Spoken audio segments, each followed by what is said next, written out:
కానీ మేము బ్రతకాలి, మేము పద్ధతిగా సొసైటీకి మమ్మల్ని చూడాలనుకుంటే ఈ కండిషన్లు తప్పవని పెట్టుకొని అలాంటి పనిష్మెంట్లు ఇస్తూనే ఉన్నాం. మరి హైదరాబాద్లో ఏం మాఫియా జరుగుతుంది?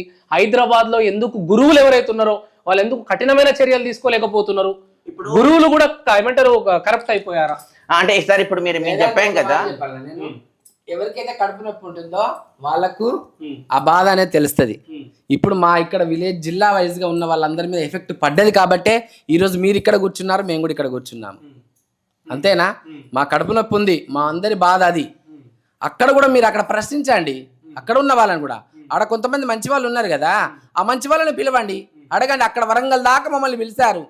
పలానా లైలా మేడము, పలానా రంజిత మేడము, స్నేహం మేడము, ఇట్లా కొంతమంది ట్రాన్స్జెండర్స్ ఉన్నారు, వాళ్ళు మమ్మల్ని పిలిచారు. అట్లా మీరెందుకు స్పందించట్లేదని అడగండి. మీరు ఇంతగా ట్రాన్స్జెండర్ అందరి గురించి, వ్యవస్థ గురించే మీరు మాట్లాడగలిగారు కదా. అక్కడ దగ్గరలో మీకు అందుబాటులో ఉన్నారు, మీకు చాలా మంది స్నేహపూర్వకంగా ఉండొచ్చు, చాలా మంది తెలిసిన వాళ్ళు కూడా ఉండొచ్చు మీకు అక్కడ. వాళ్ళని కూడా మీరు ఎందుకు పిలవలేదు అక్కడ?